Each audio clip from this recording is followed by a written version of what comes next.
ದಯಮಾಡಿ ಆಸೀನರಾಗಬೇಕು. ಹಾಗೆ ಈ ಕಾರ್ಯಕ್ರಮ ಪ್ರತಿ ತಿಂಗಳು ಆರಾಮಿ ನಡೀತಾ ಇರ್ತದೆ.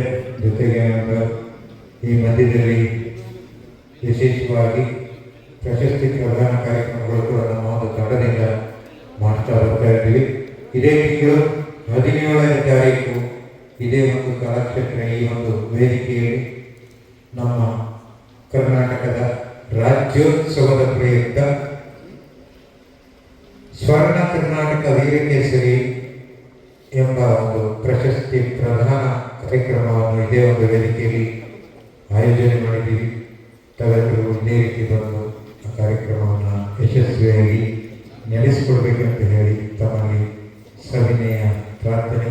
ಈಗ ಈ ಕಾರ್ಯಕ್ರಮದ ಕುರಿತಾಗಿ ಮೊದಲಿಗೆ ನಮ್ಮ ಕೃಷ್ಣ ಸರ್ ಅವರಿಂದ ಎರಡು ಚಿಕ್ಕದಾಗಿ ಮಾತುಗಳು.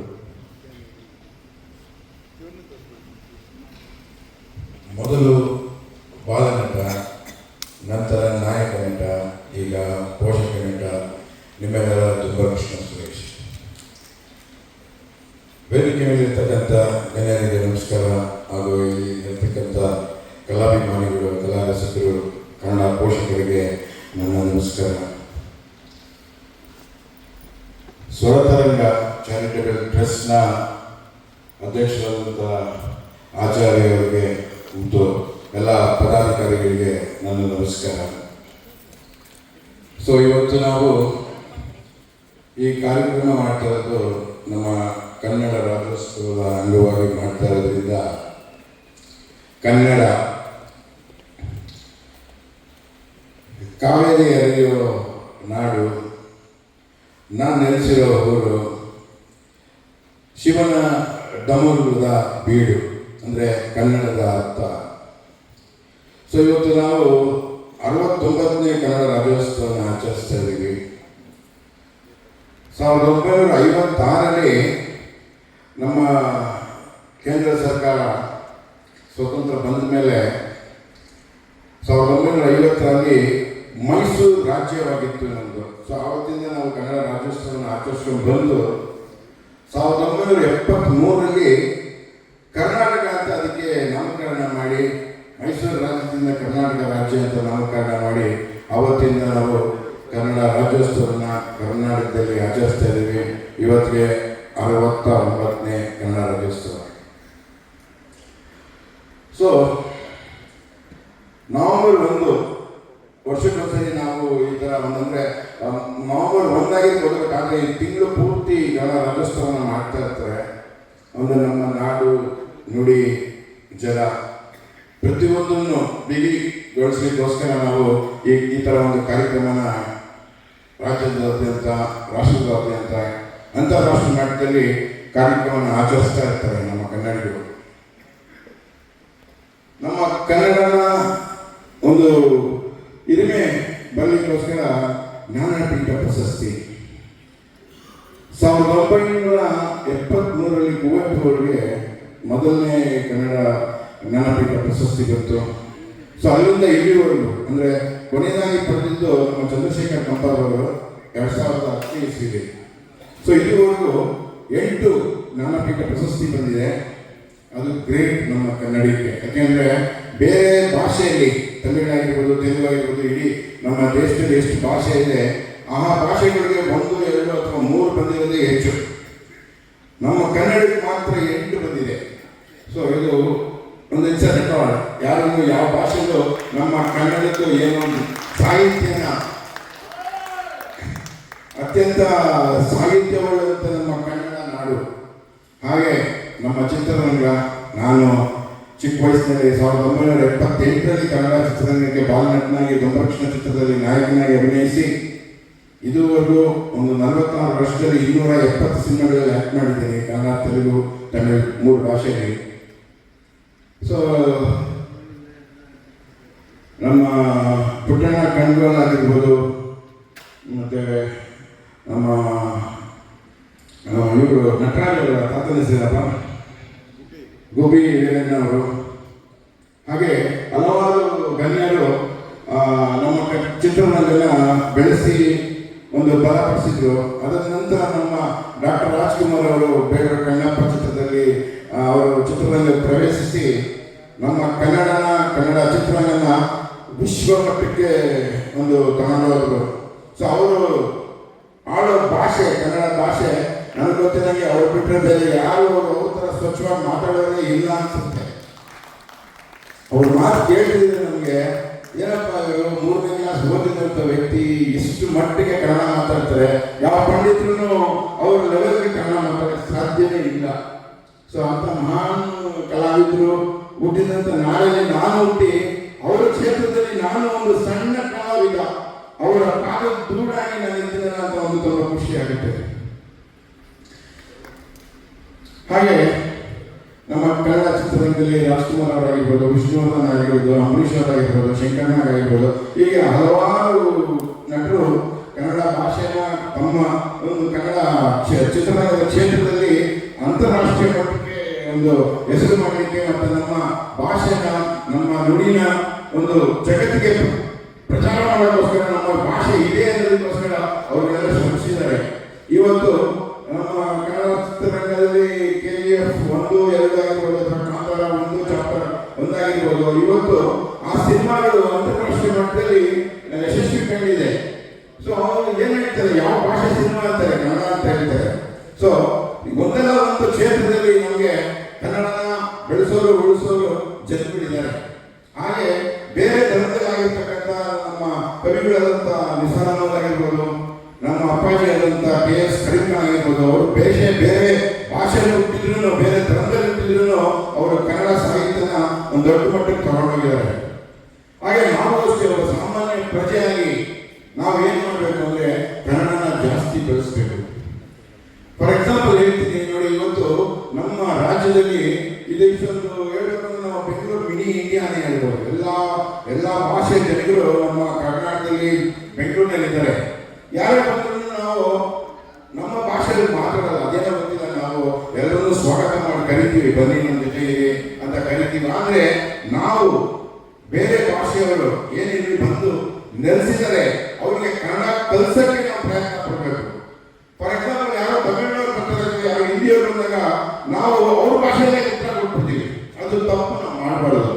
ಅಫ್ಕೋರ್ಸ್ ನಾವು ತುಂಬ ಟ್ಯಾಲೆಂಟೆಡ್, ಯಾಕೆಂದ್ರೆ ನಾವು ಈ ಬೆಂಗಳೂರಿನಲ್ಲಿದ್ದು ಕರ್ನಾಟಕದಲ್ಲಿ ಹುಟ್ಟಿ ಇಡೀ ಸೌತ್ ಇಂಡಿಯಾ ಭಾಷೆನ ನಾವು ಮಾತಾಡ್ತೀವಿ. ತಮಿಳು ಆಗಿರ್ಬೋದು, ತೆಲುಗು ಆಗಿರ್ಬೋದು, ಮಲಯಾಳಿ ಆಗಿರ್ಬೋದು, ಹಿಂದಿ ಆಗಿರ್ಬೋದು, ಇಂಗ್ಲಿಷ್ ಆಗಿರ್ಬೋದು, ನಾವು ಮಾತಾಡ್ತೀವಿ. ಬೇರೆ ಭಾಷೆಗಳು ಕಂಪೇರ್ ಮಾಡಿದ್ರೆ ನಾವು ತುಂಬ ಟ್ಯಾಲೆಂಟೆಡ್, ಯಾಕೆಂದ್ರೆ ನಾವು 5 ಭಾಷೆ ಮಾತಾಡ್ತೀವಿ. ಹಂಗನ್ಬಿಟ್ಟಿದ್ರೆ ನಾವು ಅದನ್ನ ಎಂಕರೇಜ್ ಮಾಡಬಾರ್ದು. ಯಾರೇ ಬಂದು ಬೇರೆ ಭಾಷೆಗಳು ಬಂದ್ರೆ ನಾವು ನಮ್ಮ ಭಾಷೆಯಲ್ಲೇ ಉತ್ತರ ಕೊಡಬೇಕು. ನಾವು ಯಾವಾಗ ಅವ್ರ ಭಾಷೆಯಲ್ಲಿ ಉತ್ತರ ಕೊಡ್ತೀವಿ, ಅವ್ರು ಏನ್ ಮಾಡ್ತಾರೆ, ಬಿಡು ನಮ್ಮ ಭಾಷೆನೇ ನಡೆಯುತ್ತೆ, ನಮ್ಮ ಭಾಷೆನೇ ಚಲಾವಣೆಯಲ್ಲಿದೆ ಅಂದ್ಬಿಟ್ಟು ಅವ್ರು ಕನ್ನಡ ಕಲಿಯಲ್ಲ. ಯಾವಾಗ ನಾವು ಅವ್ರ ಭಾಷೆಯಲ್ಲಿ ಮಾತಾಡೋಲ್ಲ, ನಾವು ಕನ್ನಡದಲ್ಲೇ ಮಾತಾಡ್ತೀವಿ, ಅವ್ರು ಕನ್ನಡನ ಕಲಿತಾರೆ. ಫಾರ್ ಎಕ್ಸಾಂಪಲ್ ತಮಿಳ್ನಾಡು ಹೋಗಿ, ನೀವು ಆಂಧ್ರ ಹೋಗಿ, ಅಲ್ಲಿ ನೀವು ಅವ್ರ ಭಾಷೆಯಲ್ಲಿ ಮಾತಾಡಿದ್ರೆ ನಾನು ಉತ್ತರ ಕೊಡೋದು. ಇಲ್ಲ ಅಂದ್ರೆ ಯಾರೋ ಬೇರೆ ಅನ್ಕೊಂಡ್ಬಿಡ್ತಾರೆ, ಯಾರೋ ಹಿರಿಯರು ನೋಡ್ತಾರೆ. ಆ ಥರ, ಯಾಕೆಂದ್ರೆ ಅವ್ರ ಭಾಷೆ ಅಷ್ಟೊಂದು ಅಭಿಮಾನ ಇದೆ ಅವರಿಗೆ. ಸೊ ಒಂದು ರೀತಿ ಹೇಳ್ಬೇಕಂದ್ರೆ ಅದು ತಪ್ಪೆ. ಫಾರ್ ಎಕ್ಸಾಂಪಲ್ ನನಗೆ ತಮಿಳ್ ಬರಲ್ಲ ಅನ್ಕೊಳ್ಳಿ. ಫಾರ್ ಎಕ್ಸಾಂಪಲ್ ಚೆನ್ನೈಗೆ ಹೋಗಿರ್ತೀನಿ ಮತ್ತು ತಮಿಳ್ನಾಡು ಯಾವುದೋ ಒಂದು ಭಾಗಕ್ಕೆ ಹೋಗಿರ್ತೀನಿ, ಅಲ್ಲಿ ನನಗೆ ಕನ್ನಡ ತಮಿಳ್ ಬರಲ್ಲ ಅಂದಾಗ ಅವರು ಪ್ರಯತ್ನ ಪಟ್ಟು ನಮಗೆ ಆನ್ಸರ್ ಮಾಡಬೇಕು. ಅವ್ರು ಮಾಡೋದೇ ಇಲ್ಲ, ಅವ್ರ ಭಾಷೆ ಮಾತಾಡೋದ್ರೆ ಮಾತ್ರ ಅವ್ರನ್ನ ಸ್ಪಂದಿಸ್ತಾರೆ. ಸೊ ಹಾಗಾಗಿ ನಾನು ಹೇಳೋದು, ಇವತ್ತಿನ ದಿನ ನಾವು ಕನ್ನಡನೇ ಮಾತಾಡೋದು, ಕನ್ನಡನೇ ನಮ್ದು ಕನ್ನಡನೇ ಅಂತ ನಾವು ರೂಢಿ ಮಾಡ್ಕೊಂಡ್ರೆ ಮುಂದಕ್ಕೆ ಪ್ರತಿಯೊಂದು ನಮ್ಮ ಭಾಷೆ. ಇವತ್ತು ನಾನು ಕನ್ನಡದಲ್ಲಿ ಮಾತಾಡ್ತೇನೆ, ಆದರೆ ಆಂಗ್ಲ ಭಾಷೆನ ಮಿಕ್ಸ್ ಮಾಡ್ತಾ ಇದ್ದೀನಿ. ನಾವು ಕನ್ನಡ ಮಾತಾಡ್ತಾ ಹೋಗ್ತಾ ಇದೆ, ಒಂದಲ್ಲ ಒಂದು ದಿವಸ ನಾವು ಸಂಪೂರ್ಣವಾಗಿ ಟೋಟಲ್ ಆಗಿ ಕನ್ನಡ ಭಾಷೆನ ಉಪಯೋಗಿಸ್ಕೊತೀವಿ. ಸೊ ಇದೊಂದು ಸಣ್ಣ ಒಂದು ಮಾತುಗಳನ್ನ ಹೇಳಿ ನನ್ನ ಮಾತನ್ನ ಮುಗಿಸ್ತೀನಿ. ಹಾಗೆ ನಾನು ಒಂದು ಹಾಡು ಹೇಳ್ಬೋದಾ? ಸೊ ನಾನೇ ಬರೆದಿರೋಂಥ ಒಂದು ಹಾಡು ನಿಮ್ಗೆ ಹೇಳ್ತೀನಿ, ದಯವಿಟ್ಟು ಕೇಳಿ. Without music.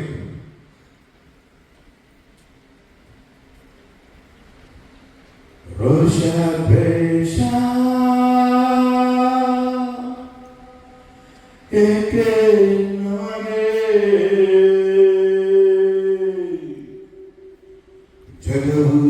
ಶಾಂತಿ ಬಯಸುವಾಗ ರೋಷ ದ್ವೇಷ ಎದೆ ನಮಗೆ ಜಗವು ಶಾಂತಿ ಬಯಸುವಾಗ ಒನಾಗಿ ನೀವು ಮಾಡುವ ನೀತಿಯ ಮರೆತಿರಿ ಏಕೆ ಕೋಪದಿಂದ ಏನನ್ನು ಸಾಧಿಸಲಾರಿ ಜೋಕೆ ಪ್ರೀತಿಯಿಂದ ಜಗವನ್ನೇ ಗೆಲ್ಲಬಹುದು ಗೊತ್ತೇ ನ್ಯಾಯ ನೀತಿಯ ಹಾದಿಯಲ್ಲಿ ಸತ್ಯಮೇವ ಜಯತೆ ಇದೆಂದು ನೀವು ಅರಿತು ಬಾಳಿ ಮನದರಾಗಿ ಒಳ್ಳೆಯದನ್ನು ಸಾಧಿಸಿ ಚರಿತ್ರೆಯ ಪುಟದಲ್ಲಿ ನಿಮ್ಮ ಹೆಸರ ಬೆಳಗಿಸಿ ಮಣ್ಣಿನ ಋಣವಾ ಈ ರೀತಿ ತೀರಿಸಿ ರೋಷ ದ್ವೇಷ ಏಕೆ ನಮಗೆ ಜಗವು ಶಾಂತಿ ಬಯಸುವಾಗ ಜನ್ಮ ಮರಣ ಬರುವವ ಯಾರು ನಡುವಿನ ಬದುಕು ತಿಳಿದವ ಯಾರು ತಿರುಗುವ ಜೀವನ ಚಕ್ರವನ್ನು ವಿಧಿಯು ನಡೆಸುವನು ಆತನ ಹಾಮೆಯ ಮೀರಿದರೆ ಜೀವನ ಭಯವು ಕಷ್ಟವು ಕರ್ತವ್ಯವ ಮರೆತು ನೀತು ಕೆಡಿಸಿದರೆ ಕಾಲು ನಿನಗೆ ಕಾಯುವುದು ಓಡುತ್ತಲೇ ಇರುವುದು ಉಸಿರಾಡುವ ದೇಹಕ್ಕೆ ಆಯುಷು ಮುಗಿದು ಮಣ್ಣಲ್ಲಿ ಬೆರೆಯುವುದು ಇದೆಂದು ನೀನು ಅರಿತು ಬಾಳು ಮನದ ನಾಟಿ ಒಳ್ಳೆಯದನ್ನು ಸಾಧಿಸು ಚರಿತ್ರೆಯ ಪುಟದಲ್ಲಿ ನಿನ್ನ ಸರ ಬೆಳಗಿಸು ಮಣ್ಣಿನ ಋಣವಾ ಈ ರೀತಿ ತೀರಿಸು ಈ ರೀತಿ ತೀರಿಸು ರೋಷ ದ್ವೇಷ ಏಕೆ ನಮಗೆ ನಿಮಗೆ ಜಗವು ಶಾಂತಿ ಬಯಸುವಾಗ ಈಗ ಇವಾಗ ಸಣ್ಣ ಪ್ರಯತ್ನ ನಾನೇ ಬರೆದಿರೋ ಲಿರಿಕ್ಸ್ ಸೊ ಇರೋದ್ರೂ ಸಾಂಗ್ಸ್ ನಾನೇ ಬರೆದಿದ್ದೀನಿ ಒಂದು 7 ಸಾಂಗ್ಸ್ ಇದೆ ಆ ಸಾಂಗ್ಸ್ನ ಹಾಡ್ತಾ ಇರ್ತೀನಿ ಅಲ್ಲದೆ ಹೇಗಿದೆ ಅಂತ ನೀವು ಸುಮ್ಮನೆ ಒಂದು ಫೀಡ್ಬ್ಯಾಕ್ ಕೊಟ್ಟರೆ ಅಂತೆ whether it was boring or unuseful ಆಗಿತ್ತು ವಾಸ್ ಇಟ್ ರಿಯಲಿ ಗುಡ್ ಚೆನ್ನಾಗಿತ್ತಾ ಥ್ಯಾಂಕ್ ಯು ವೆರಿ ಮಚ್ ನನ್ನ ಮಾತು ಮುಗಿಸ್ತಾ ಇದ್ದೀನಿ ಇವತ್ತು ನನಗೆ ಈ ಒಂದು ವೇದಿಕೆ ಕಲಿಸ್ಕೊಟ್ಟಂಥ ಆಚಾರ್ಯವರಾಗಿರ್ಬೋದು ನಮ್ಮ ರವಿಕೋಟ ಸೂರ್ಯ ಅವರಾಗಿರ್ಬೋದು ತುಂಬ ಧನ್ಯವಾದಗಳು ಟೀಮ್ ಎಲ್ರಿಗೂ ನನ್ನ ಧನ್ಯವಾದಗಳು ಹಾಗೆ ನಮ್ಮ ಮುಖ್ಯ ಅತಿಥಿಗಳಾದಂಥ ಕುಮಾರ್ ವಸಿಷ್ಠ ಅವರಿಗೂ ನನ್ನ ವಂದನೆಗಳು ದೇವರೆಲ್ಲರಿಗೂ ಒಳ್ಳೇದು ಮಾಡಲಿ ಎಲ್ಲರೂ ಚೆನ್ನಾಗಿರಿ ಕನ್ನಡನ ಬೆಳೆಸಿ ಅಂತ ಕೇಳ್ತಾ ನಾನು 2 ಮಾತನ್ನ ಮುಗಿಸ್ತೀನಿ ಜೈ ಹಿಂದ್ ಜೈ ಕರ್ನಾಟಕ ಮತ್ತೆ ಸತ್ಯಮೇವ ಜಯತೆ ಧನ್ಯವಾದಗಳು ಸರ್. ಒಂದು ಅದ್ಭುತವಾದಂಥ ಸಾಹಿತ್ಯ, ಅದಕ್ಕೆ ನಿಮ್ಮದೇ ಕೊಟ್ಟು ಅದ್ಭುತವಾದಂಥ ನಿಮ್ಮದೇ ಆದಂಥ ಒಂದು ರಾಗ ಸಂಯೋಜನೆ ತುಂಬ ಚೆನ್ನಾಗಿ ಅದನ್ನು ಮನಮುಟ್ಟುವ ರೀತಿ ಕನ್ನಡ ಅದರಲ್ಲಿ ಜೊತೆಗೆ ದ್ವೇಷ ರೋಷ ಖಂಡಿತ ಒಳ್ಳೆ ಅರ್ಥಪೂರ್ಣವಾದ ಸಾಹಿತ್ಯ ರಚನೆ ಮಾಡಿದ್ದೀರಿ. ಖಂಡಿತ ಅದೊಂದು ಹಾಡಾಗಿ ಮತ್ತು ಅದಕ್ಕೆ ಸಂಗೀತ ಸಂಯೋಜನೆಯಾಗಿ ಅದು ನೂರಾರು ಲಕ್ಷಾಂತರ ಜನಕ್ಕೆ ನಿಮ್ಮ ಒಂದು ಈ ಗೀತೆ ತಲುಪಲಿ ಅಂತ ಹೇಳಿ ನಮ್ಮ ಒಂದು ಶುಭ ಹಾರೈಕೆಗಳು ಆಶಯ ಕೊಡ್ತಾರೆ. ಹಾಗೆ